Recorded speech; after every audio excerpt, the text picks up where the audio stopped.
Coming up on Falcon Fever. The Falcon volleyball team faced two of the top squads in the Peach Belt Conference last weekend. How did the ladies stack up? We'll find out. Plus, the guys' soccer team is on the rebound after 2 losses on the road. See how they're making a comeback. The struggles continue for the women's soccer team, but they're still battling. See how they did at home against North Georgia over the weekend. Falcon Fever starts right now.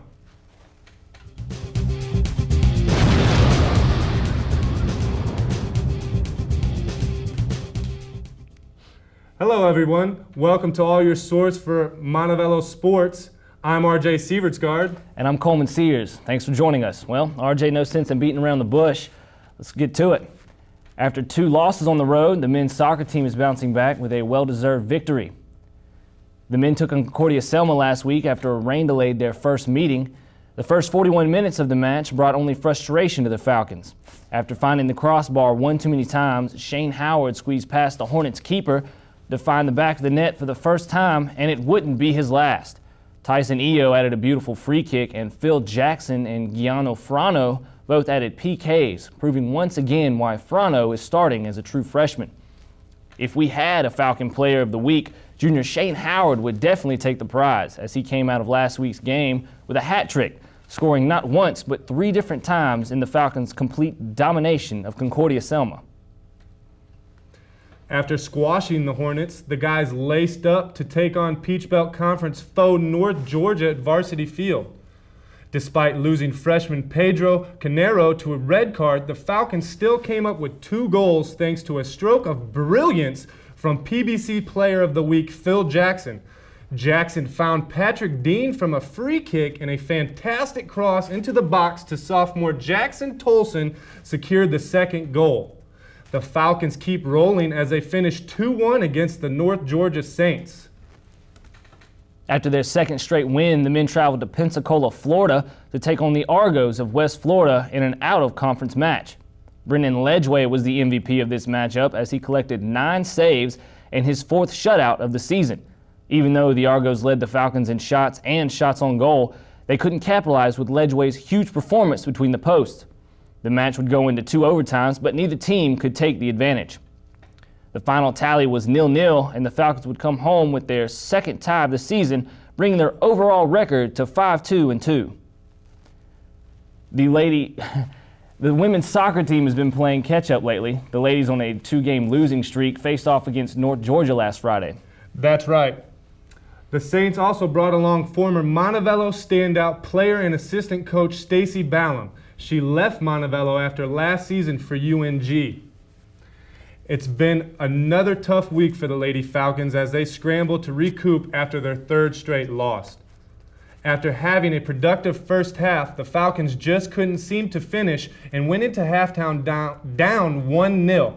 The North Georgia Saints' Emily Dover put in a goal each half, but our women were able to put an end to the shutout when Christine Prince put one into the back of the net with only 30 seconds left to play.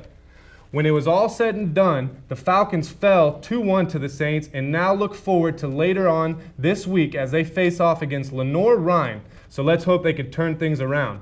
After the game, we caught up with Coach Patricia Hughes to find out her assessment of the team so far. In our preparation for tonight, we really focused on the team and what our plan was and how we wanted to play. And for us, tonight's a moral victory. The kids executed our game plan 100%. They came out, they fought, they showed commitment, they showed pride. We kind of went with a new look in to give them a new feeling on the field with the uniforms and everything. And the kids bought into it. And for us as a coach, all we can ask is that they give 100% effort. And these kids proudly stepped on the field and did that the whole way for us. Well, we just have to believe. And I think tonight, for us, like I said, it is a moral victory, so it gives the kids something to latch onto. You know, we competed with a team that's coming in here 6-0, and we played pretty soccer. We possessed the ball, we created lots of opportunities, we managed to stick one away, barring the second goal that we give away, which kind of comes on a mistake. Then it's a 1-1 game, and it's a fight to the end. So for me, we're super proud of the kids. They're working hard. They've learned to work through adversity, which, you know, somewhere it's going to pay off for them, that they learn to work through things with their back against the wall. And I'm just 100% proud of them. I couldn't be any more proud of this group and happy to say that I coached them. So. The men's and women's soccer teams have some exciting games coming up starting this Friday with the Lady Falcons. They travel to Columbus, Georgia this Friday to take on Lenore Ryan at 1:30. Then on October 2nd, both teams return home for a short 2-game stint hosting USC Aiken. The ladies will start things off at 12 and the men will kick off at around 2:30. October 5th is Faculty and Staff Appreciation Day here at the university, and all UM faculty and staff members will be honored at the Falcons matches against Clayton State. The ladies lead off at 5, then the guys take the field at 7:30. Switching gears from the soccer field to the hardwood, the women's volleyball team took a hit this past week but didn't go down without a fight. The Falcons tangled with 19th ranked and unbeaten Peach Belt Conference opponent Armstrong Atlantic. For most of the sets, UM led late but couldn't close out the Pirates as they lost the match 3-1 in front of a decent crowd in Bank Trust Arena. Atlantic won the first set 25-17, and the Falcons came roaring back to win the second set but failed to claim the following two. Michelle Carl led with 16 kills, followed by Maniati with 15. Anna Garrison and Rachel Wartitsky contributed with a combined total of 40 digs. After the game, head coach Katie O'Brien praised the effort her team showed in the game. I think at different times, different people really showed a lot of strength and fortitude and overcame. There were times when Michelle Carl had good runs. There were times when Rachel Watiski made some great saves. The first game, Anna Garrison had 11 assists, so we definitely had times. And the thing is that I am playing my whole team almost all the time. Well, Coleman, after that hard-fought game against the Pirates, the ladies turned around the next day and faced the 9-4 Saints of Flagler College. And unfortunately, RJ, it was just more of the same for UM. It seemed clear for the ladies the tough match the night before had taken its toll. The ladies struggled all around against the Saints. The kill leader of the night, Katie Best, only collected 5 kills, and assist leader Anna Garrison only had 15 assists in 3 sets, well below her average of almost 30 a match. In the end, the Falcons would fall in 3 straight sets, 25-9 and 25-15 in the last 2, thus adding to their season woes. Maniati cooled off considerably for the Falcons against the Saints. She had just 2 kills and 2 digs. Following the weekend homestand, the Falcons took it on the road to West Florida, where they fell for the 3rd straight game. In Pensacola, UM failed to win a set in the 2nd straight match as the Falcons were swept in straight sets 25-20, 25-14, and 25-21. Sophomore Maniati was back to her old self, smashing a team-high 10 kills. Freshman Michelle Walker followed up with 6 kills and also added 7 digs. Anna Garrison had another great night with 23 assists. And despite the recent string of tough losses, the ladies will hope to turn things around. Yeah, Coleman, UM plays 2 conference road matches this weekend and next week. Starting the 30th, their first stop will be Greenwood, South Carolina, where they will take on Lander, and then it's off to Aiken, South Carolina, to take on the Pacers on October 1st. On the 4th, the ladies will be back in Bank Trust Arena for a home match against West Alabama. The live Ustream broadcast of the games from the SAC begins about 5 to 10 minutes prior to the first serve. The university's cross-country teams are looking to build on a successful season so far as they travel to compete in the Tiger Twilight Invitational. Tune in next week for the race results from this race. Montevelo's men's golf team took part in the J. Jennison Memorial Golf Tournament in St. Augustine, Florida on Monday. Yeah, the Falcons didn't do too bad, RJ.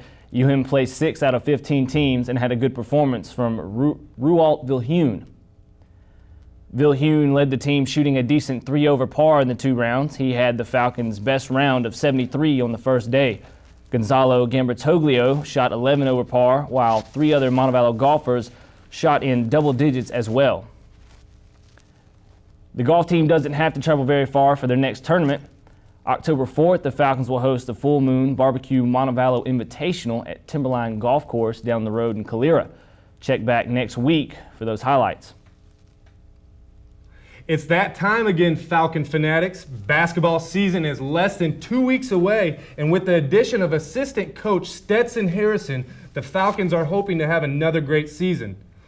The Falcons' first game of the season will be November 11th against Mars Hill. The first home game will be against Carver Bible on November 19th, and we'll expect to see you there. Well, RJ, you know as well as anyone else can the toll a preseason will take on you, especially with tip-off only 2 weeks away. So what do you think they're going through right now?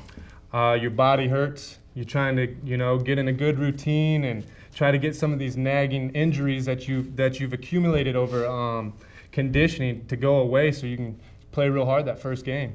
And the team has 5 returners, 9 newcomers, including the new assistant coach, and they're going to want to build off last season's success. So how do you think they're going to do this year?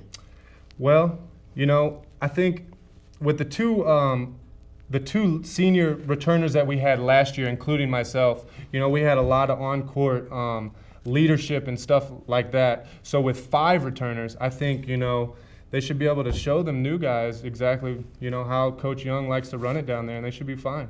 Well, let's hope so. If you can't get enough of Falcon Fever, we have plenty of ways to connect online. Log on to our YouTube channel to watch past Falcon Fever episodes and to see full interviews by simply searching Montevello for you. Now, if you're a Facebooker or a tweeter, you can follow us at Falcon Fever. That's right, and if you do tweet or leave a comment, it may be featured on our next week's show. That does it for this episode of Falcon Fever. Tune in next week for more highlights and interviews from around the beautiful campus of Montevello. Until then, I'm your man's RJ Sievertsgaard. And I'm Coleman Sears.